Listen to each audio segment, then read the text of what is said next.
I'm Jeff Philbin, and this is Dinner DeeAs, the show that answers life's biggest question: what's for dinner? How about a Hawaiian bison ribeye with a 13-spice agave sweet potato?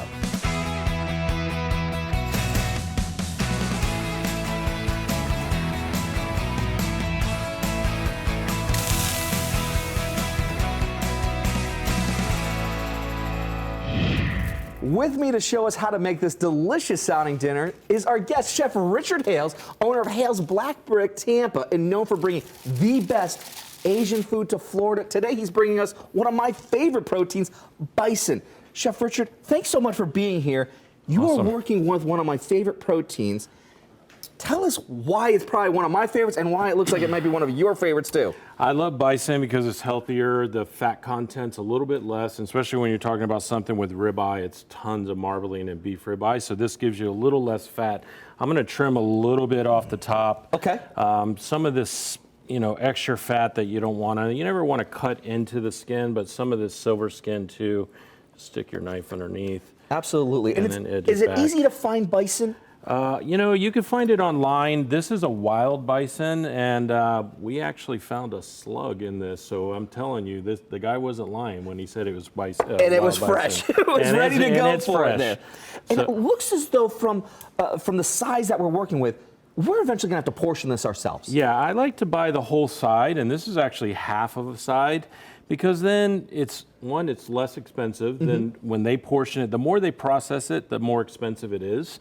So, and then I like to, you could do a thin cut, you can do a thick cut. I don't know, what do you like? I'm a thick cut kind of a guy Okay. myself on this one here. And I like that you're giving everyone the option for what's going to be their preference because, for some, times are tough. And so sometimes buying in bulk may sound like it's a bad move, when in fact, it's actually not. It could be an economical savings. Right, and what I did with this, I cut it in half, and the other half's in the freezer, so the next time that I need it, I have it.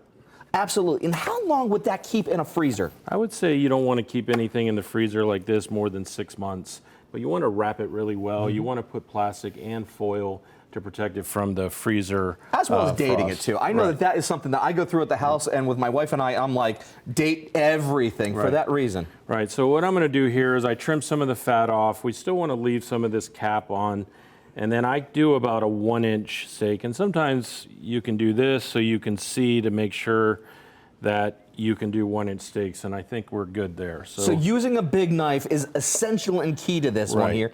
And then being able to take the old adage, measure twice, cut once. Exactly. All And right. then, you want a sharp knife and you want to cut through it. You want to get your steaks kind of like this. Okay. This is a good size, I think, right there. And then you have a nice ribeye. And what do you think that would weigh? I like to cut it between like 14, 16 ounces, Okay. around there. So, Nice, yeah. nice. So See, we'll that's what happens with a restaurant chef like you, my friend. It's all about the consistency and making sure that you're Right. able to take a restaurant experience and for our viewers to translate that in their own home. So. Right. And this is a versatile recipe. You don't have to use bison. You can use beef, you can use chicken, you can use pork, you can use shrimp, but the smaller it is, the less time it'll be in there. Okay. I like that idea too. All right. And then also, bison's so prized because of it being just beautiful flavor, a little bit cleaner of a bite. I mean, this is something there that's going to take on all of these flavors of this marinade too, it sounds like. Yeah, and I think it too, like if you're talking lamb or things like bison or venison, that's a little bit gamey, and you may have guests that are not interested in that gamey flavor. This is the perfect marinade for that. Perfect. So I think we'll do a couple steaks for us.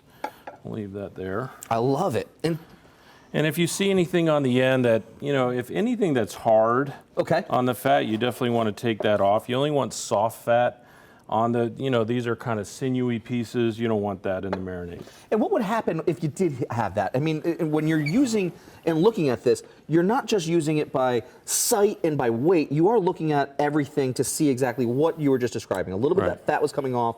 If you didn't, though, what would happen to that? Well, that's the bite? grizzle. Like when you're eating something, this part is going to be very tender and very soft, especially after the marinade. And then if you bite into that, that's the pieces that are really not edible. Yeah. and it's just more unpleasant than it is. It's not going to hurt you. You could certainly get through it. But it's not going to be the best experience for Right. those that are going to be digging right in. And That's for the dog. that's for the dog. But this is for your guests. And this marinade, it looks like I want to jump into it already. Excellent. This is a Hawaiian marinade. So for the restaurant, we do a lot of Chinese dishes, and when using a Chinese pantry, I'm going into Hawaii in this. The pineapple, this is already tender because it's a ribeye, but it's actually going to break down the fibers to make it even more tender. Nice. This is apple cider vinegar. It's going to do the same thing. It's going to break down the fibers a little bit. And then we have all the aromatics here, a little bit of sweetness and a little bit of salt. So for us, for Chinese, you want to blend all of those things. You have the acid, you have the saltiness, you have the sweetness, you have the sugar. It's all about balance. It's all about balance. It's all about that balance. And to get Chef Richard Hale's recipe to make his Hawaiian bison ribeye, just go to dinnerdeas.com where we have all of our recipes, or just get your phone out, scan the QR code on your screen. It's going to take you right there. Awesome. So we have the soy sauce here. I have about a quart here. I have a couple cups of pineapple juice, and that's fresh pineapple juice we do at the restaurant. As you can see, we got a little bit of pulp in there. Now with the soy sauce, what type of soy sauce are we using? Sodium-free or with sodium? This one is with the sodium. Okay. If you want to cut on the salt, definitely use the sodium-free. But what we're doing here, this is gluten-free soy. In case you have somebody, this is a big party preparation. Sure. So if you have somebody in the party that has celiac or is gluten intolerant, this is perfect. And at the restaurant, we use gluten-free soy, and it opens up all the recipes to people that cannot have gluten. One for all for one, it sounds like. I So like this is it. apple cider vinegar. Okay. I love using that in marinades. We have a couple cups of brown sugar. This is quite a bit of brown sugar, but it definitely, with all of this acid that we have in there, we need a balance of sweetness. We have a lot of ginger, so that gives you that Hawaiian, the pineapple ginger. Now, why brown sugar instead of, say, white granulated sugar? I like the caramelization that it creates on the steak along with the soy sauce, but I like the molasses type of character in the sugar rather than just straight sweetness. Okay. And then plenty of garlic, as you can see, and just stir this up. Nice. And mix it, and it's pretty much, it's ready to go. You don't have to cook this marinade. You don't have to blend it. It's already ready. And all of that sugar will dissolve. Right, you're dissolving the sugar now. You just want to kind of stir it, let it dissolve. When you're marinating this, especially if you have a whole side, you want to turn it in there. If you're doing it 6 hours, which is what I would do for these cuts, around 3 hours, maybe turn it over, or maybe stir it up a little bit in case some of that sugar settles to the bottom. So this is perfect. So that way then, you start to marinate at lunch, you're ready for dinner time at that point. Yeah, just think about that. I'm having lunch, throw the steaks in at 6 o'clock. I'm cooking these steaks on the grill or in a cast iron pan, and sometimes even at home, because this is stuff that I do for my kids all the time. This is so versatile. I do any type of protein in it, and I just love how versatile it is for so many different types of meat. I love it. While our bison is going to take a bath in that marinade, we're going to take a quick break, and when we come back, a spectacular side of sweet potatoes. That's still to come here on Dinner Diaz.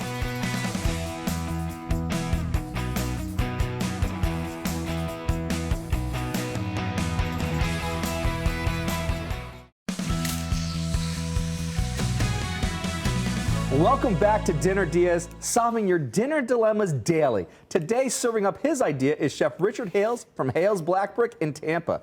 Before the break, we marinated our bison ribeye, and while that soaks in the garlic, ginger, and pineapple juice, we have a side of sweet potatoes to share since autumn's in the air. I'm telling you, my friend, I love that combination. That's actually what got me on a MasterChef. Steak, sweet potatoes. Awesome. So I'm stoked to see what you're going to do with yours. Awesome. So we're going to take the humble sweet potato, and we're just going to really amp up the flavor on it with a spice blend and a little bit of agave syrup. First, I just peeled it. What I want you to do, when you're cutting something that's odd like this, you don't want to cut it like this. So what I'm going to do here is I'm going to get the flattest part. I'm just going to make sure that it's nice and flat on that side. And that's for control. That's for safety. So now it's nice and solid. I'm going to go ahead and cut it. Never put your fingers where the blade is going. And then again, I'm going to turn it on the flat side, and now I want to create some wedges. And this is a very thick and fibrous vegetables, so you have to be very careful. Just keep flipping it on the things, and they don't have to be any particular size or shape. We're going to boil those. We're going to make them nice and soft. That's what I love about sweet potatoes too, is that they have a forgiveness behind it. So if you want to play with that shape and be, kind of close to what you're cutting for, you have that freedom to do. So we're going to make them nice and soft first, and then we're going to crisp them up. So we want to cook them all the way through. This is going to take about 20 minutes. You can salt the water, but my final plating is full of salt, so I just leave the water without salt. So if you're going to eat them plain like this, you're on some sort of diet, go ahead and salt the water a little bit so they have a little bit more flavor. The salt is an activator more than anything, so it's not just to make something salty, it's actually to bring out the flavor. Sure. So that will cover that up, we'll let that go, and we'll start boiling that. And how many are we making there? I would say, because of the size of these are the largest sweet potatoes you can find. I would say 2 wedges per person is plenty. Perfect. And we actually had some that we boiled earlier as well. Right, so these are nice and soft. You can see, like, you stick a fork through it or a toothpick, and if it goes evenly through with no resistance, it's ready to go. So that's the tell. No resistance. It's smooth to come through, come out. Right. That's when and you don't want them so much, like if I pick this up and it just falls apart, then it's too far. It's too far. Okay. So there's a fine line that you kind of monitor and see, touch and feel. Right. So we're going to go ahead and put those in our air fryer. So just right in there. The great part about the air fryer is we're not deep frying these, so you don't have to worry about the oil. I like to keep them a little bit separated. My presentation side up, so I get a lot of color there. Okay. And then also, if you don't have an air fryer, you can certainly deep fry these, or you can roast them. So now, do you have an air fryer at the house? I love the air fryer. Me too. I have cooked this entire meal for my kids in the air fryer, meat and everything. So you can roast in there, but the air fryer setting will cook anything that you need. I love it. It's become one of our favorites as too. And for you at home, if you haven't thought about something to invest into, this really can help you take it to the next level and have restaurant quality dishes like Chef Richard's here. This is really something you would want. Awesome.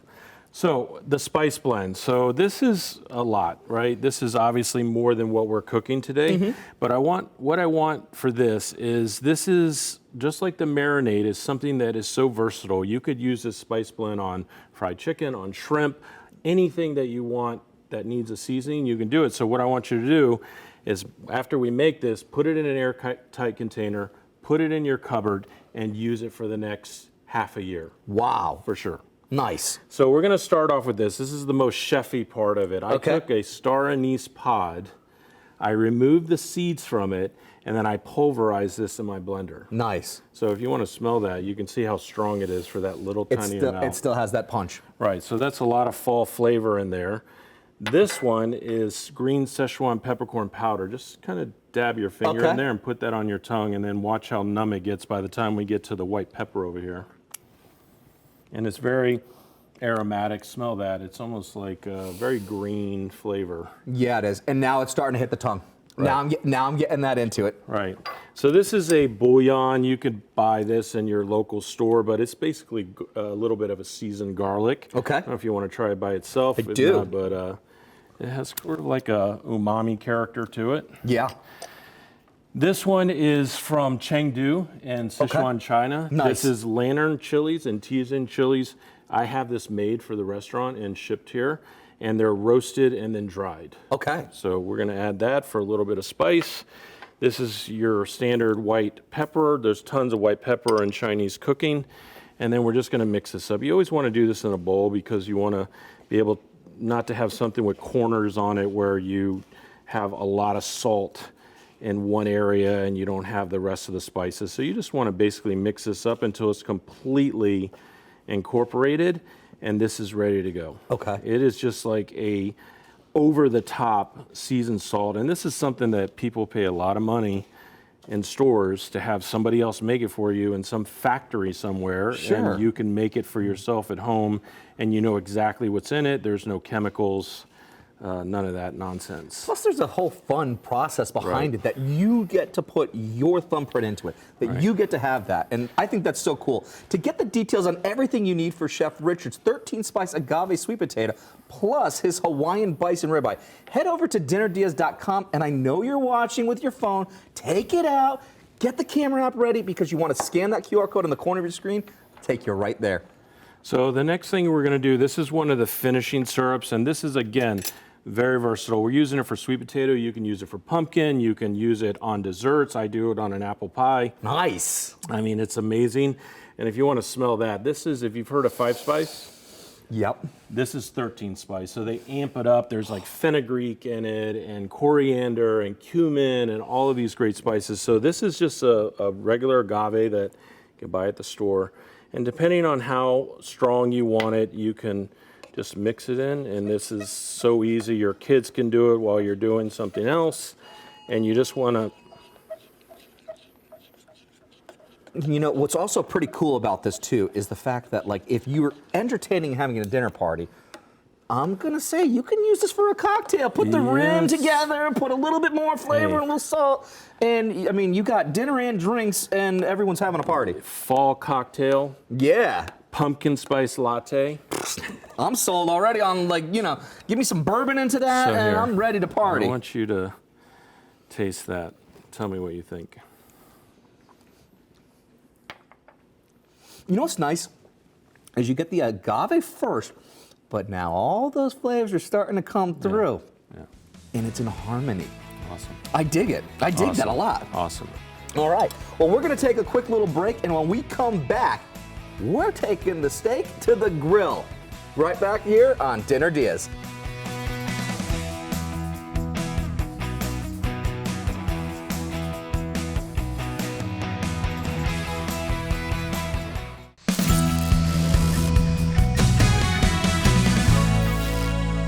Welcome back to the show where we turn ideas for dinner into Dinner DeeAs. Today's ideas are courtesy of Chef Richard Hales. He's the man behind Hales Black Brick Tampa. Before the break, we got our sweet potato side into the air fryer and made our 13-spice seasoning. And during the break, we started on our Hawaiian Bison Ribeye, which we marinated in a mix of ginger, garlic, pineapple juice, soy sauce, apple cider vinegar, and brown sugar. If you missed it, don't worry. The recipe for the marinade and the cider on our website, dinnerdeas.com, or just scan it with the QR code on the corner of your screen.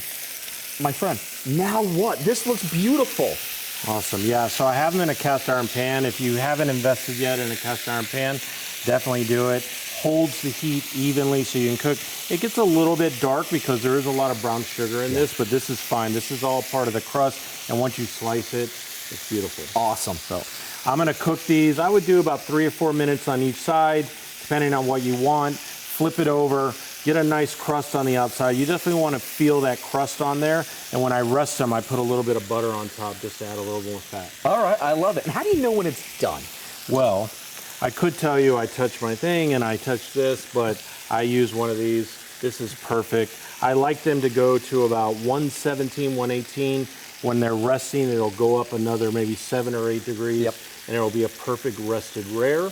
If you want to go a little bit further, like 125 is rare, 135 medium rare, 140 and above medium. Okay. And then 165 is when you're in the well done area. And you don't want that for a No, steak like this. not You want to be able to really kind of. So right now we're sitting about 97. I just flipped them over 100 degrees, 98 degrees, so they're perfectly fine. So they have this nice color on the outside, but they're still very much raw on the inside. Sure. So we want it to cook a little bit So more. let's go ahead and let's let those go, and then let's go right into what's going to happen with our sweet potatoes. So we're gonna pull the sweet potatoes out. Let's check and see if they're done. Oh, they look great. Look at the that. color on those. Those are beautiful. Let me get the tongs. So we want to put these right on the plate. Be very careful because now they are hot and they're soft. So we're going to put these here.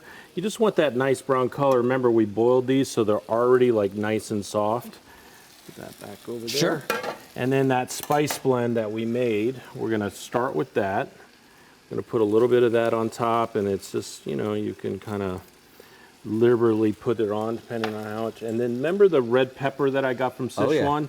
So I just roast this in the wok. You could do this in a pan like this, and I put a little bit of that on the top because it changes the complexity from the heat And the of the smells. chili. Yeah, you smell that. It's amazing. I love it. After the break, it's man versus bison as we taste test our Hawaiian ribeye and 13-spice agave sweet potato. That's next on Dinner DeeAs.